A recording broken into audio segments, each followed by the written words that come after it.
안백TV 안백입니다. 네, 동연소 받은 지도 어느덧 한 3개월 정도 지났고요. 보시다시피 잘 회복하고 회사도 잘 다니고 있습니다. 이번 영상에서는 제가 갑상선암을 어떻게 발견이 됐고 또 수술은 어디서 했고 또 비용은 얼마 정도 들고 이런 저희 그 갑상선암에 대한 전반적인 스토리를 말씀을 드리려고 해요. 그래서 이거를 들으시면서 갑상선암을 실제로 수술을 받으셨던 분이라든지 아니면은 지인 중에 뭐 있으시다든지 앞으로 갑상선암 수술을 받기 예정자들께서 보시면서 좀 도움을 받으시거나 어떤 멘탈 관리 부분에 있어서 같이 한번 보면서 좀 힘이 됐으면 하는 마음에서 영상을 찍게 됐습니다. 첫 번째로는 제가 갑상선암이 어떻게 발견됐는지부터 말씀을 드리면은 참 이거를 말씀드리면 다들 하시는 얘기가 너는 평생 쓸 운을 다 썼다 라고 말을 해주시는데, 그 이유가 저는 건강검진을 받아서 갑상선암을 발견한 게 아니에요. 그럼 어떻게 발견됐냐? 지금 이 다니고 있는 회사에서 우연히 발견이 됐습니다. 정확히 말씀드리면은 지금 현재 제가 재직하고 있는 이 회사는 업종이 의료기기 관련 업종의 회사이고요. 그 중에서도 의료기기라고 하면은 여러 가지가 많은데 그 중에서 저희 회사에는 초음파 장비가 또 별도로 있습니다. 그래서 제가 재작년 2018년도 상반기에 이제 공채를 합격을 하고 7월 한 달 교육을 받고 아마 8월에 팀 배치를 받았을 거예요. 그래서 팀 배치를 받고 한 2달 정도 갓 신입이죠. 한 2달 정도 일했을 때 초음파, 저희 회사에 초음파 장비 테스트할 기회가 있어가지고 제가 아무래도 시간이 남아도니까 테스트할 어떻게 보면 바디가 필요했던 거죠. 그래서 제가 그때 참석을 하게 됐고, 거기서 이제 갑상선에 좀 문제가 있는 것 같다, 빠른 시일 내에 조직 검사를 한번 받아봐라 해서 바로 그 다음 날에 제가 조직 검사를 받고 일주일 뒤에 갑상선암 판정을 받게 됐습니다. 정말 좋은이죠. 그렇게 갑상선암을 발견을 했을 때 생각보다 좀 심각했더라고요. 왜냐면 이쪽 임파선 쪽에 많이 번져있던 기수로 따지면 약 3기 정도에 해당하는 임파선 전이가 가지 갑상선암이었기 때문에 좀 많이 심각했고 바로 수술을 하게 됐죠.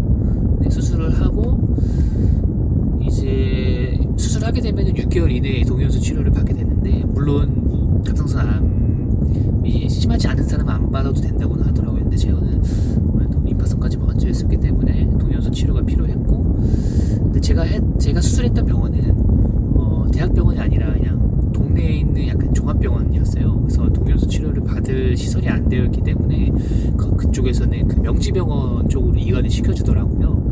그래서 명지병원에서 동연소 치료를 받고 이제 동연소 치료 받은 결과를 토대로 이제 진단을 받았을 때는 동연소 치료를 했음에도 불구하고 아직 그 2군데 정도의 약간 의심되는 부분이 남아 있는 것 같다. 한번 6개월 정도 다시 추적 관리를 해보자 하고 알았다. 그래서 추적 관리를 했는데 6개월 후에 초음파를 했을 때에도 2군데 정도의 아직 갑상선암이 남아 있더라고요.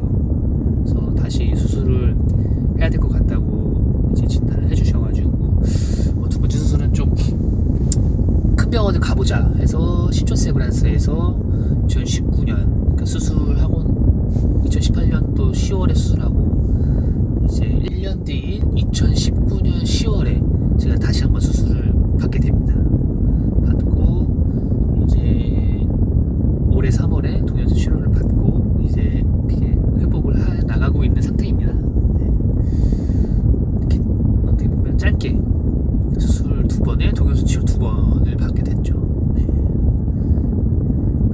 참 운이 좋았던 것 같아요.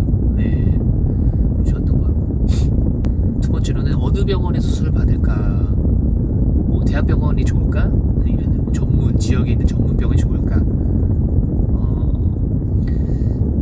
저의 경험은 바탕으로 말씀드리면은 무조건 대학병원에서 수술 받으라고 저는 추천을 해드리고 싶어요.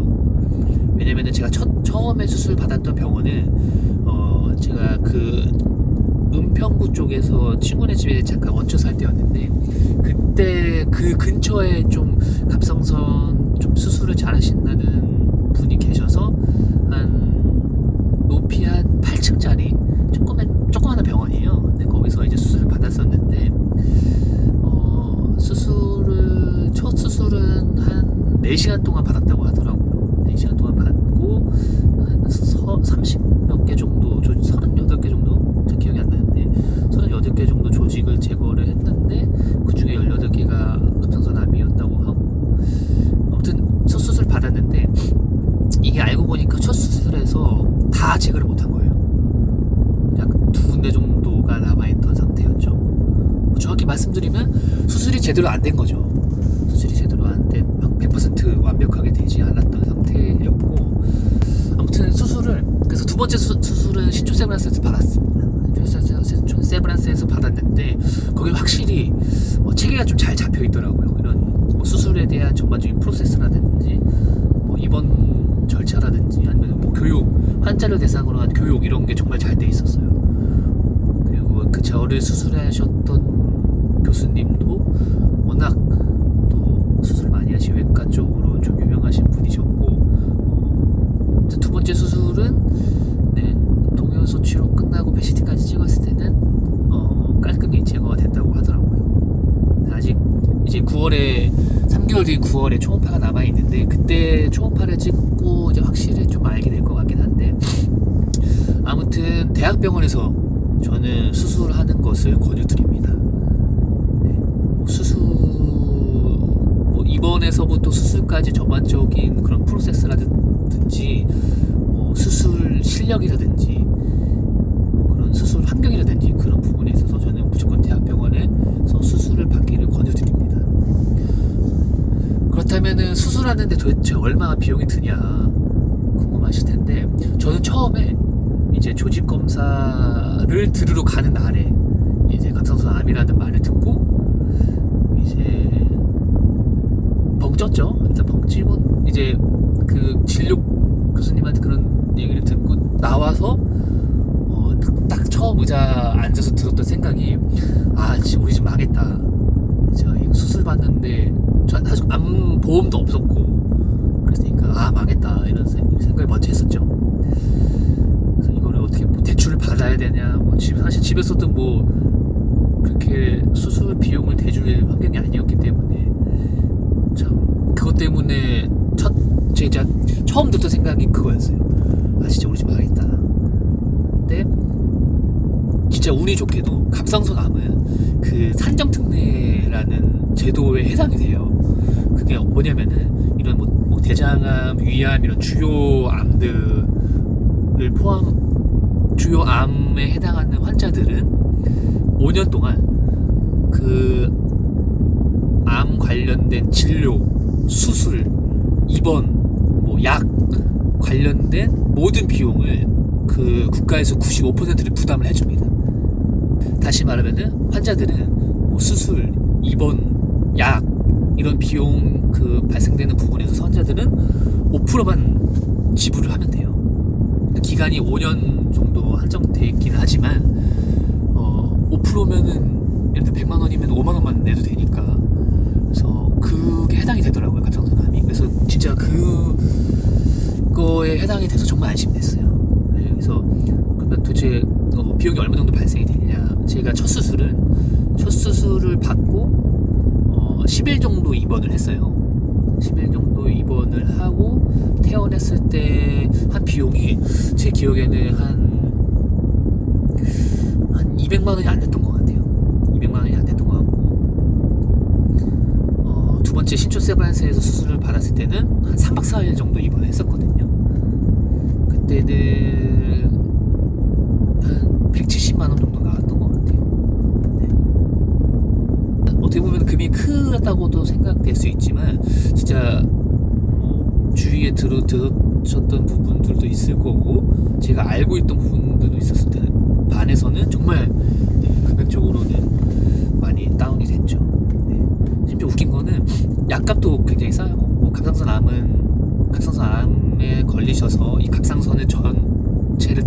되면은 이제 평생 약을 드셔야 되는데 그 약값도 만만치 않을 거로 저는 생각했었는데 처음 수술하고 이제 퇴원을 할 때 약을 받는데 그때 약값이 1,300원인가? 그래서 카드 하나 들고 약국 갔는데 얼마였는데 1,300원이라고 해서 좀 긁기 민망해가지고 딴 거랑 같이 결제했던 기억이 나네요. 그래서 비용적인 부분에서는 이렇게 큰 부담은 느끼시지 않을 거다라고 말씀드리고 싶습니다. 네. 세 번째로는 그러면 전조 증상이 어떻게 나타났었냐, 예후 증상이 있었냐, 뭐 갑상선암 환자들이 보편적으로 갑상선암 발견되기 전에 뭐 이렇게 보편적으로 나타났던 증상을 말씀을 뭐 해주시거나 병원에서 찾아보시거나 뭐 인터넷 찾아보시면은 대부분이 뭐 여기 혹처럼 이렇게 부어오른다, 목 쪽이 뭐 목소리가 변한다거나 피로감이라든가 뭐 이렇게 보편적인 거를 말씀해 주시거나 찾아보시면 나올 텐데 저 같은 경우에는 정말 아무 이상이 없었어요. 진짜 몸에 아무런 변화가 없었어요. 네. 왜냐면 뭐 개인적으로 뭐 운동도 많이 좋아했고 했기 때문에 제 몸에서 그 갑상선암이 있을 거라고는 진짜 상상도 못했죠. 네. 왜냐면은 뭐 특별하게 문제되는 게 없었어요. 뭐 목 쪽에서도 변화가 없었고 뭐 혹이라든지 이런 외적으로도 변화가 없었기 때문에 전조 증상은 저는 따로 없었습니다. 근데 간혹 이쪽 목 쪽이 많이 붓는 분들도 계시다고 하더라고요. 네. 제가 봤을 때 갑상선암의 거의 한 95% 이상이 여성분들인데 남자분들도 은근히 좀 많으세요. 네. 그래서 보통 남자분들이 건강검진을 받게 되면은 갑상선 쪽보다는 전립선을 많이 보잖아요. 근데 이제 제가 수술하고 나서부터 주위 지인들한테 얘기해 줄 때는 남자분들도 갑상선 뭐 금액적으로 차이가 나겠지만 갑상선도 보시면은 좋을 것 같다고 생각이 들어요. 네. 그다음에 갑상선암이 왜 걸리냐? 참 이게 아이러니한데 제일 첫 번째는 이제 가족력이죠. 가족력이 있을 수도 있고, 두 번째로는 이 방사선을 많이 찌면은 갑상선암 걸릴 확률이 높아진다고 하더라고요. 세 번째는 스트레스가 있을 수 있겠고, 네. 근데 여러 가지를 봐서는 저는 가족력이랑 스트레스인 것 같아요. 네. 가족력이랑 스트레스인 것 같고, 혹시 가족 중에 갑상선 관련된 친척들이나 뭐 이런 가족력이 있다 하시면은 여성분들은 무조건 받으셔야 되고 남성분들도 꼭 이 갑상선 부분을 진단을 받으셨으면 좀 합니다. 네 번째로는 그러면 그 수술하고 나서 저의 몸에 어떤 변화가 일어났냐 이런 말씀드리면은 이제 갑상선암 수술을 하게 되면 갑상선이 없잖아요.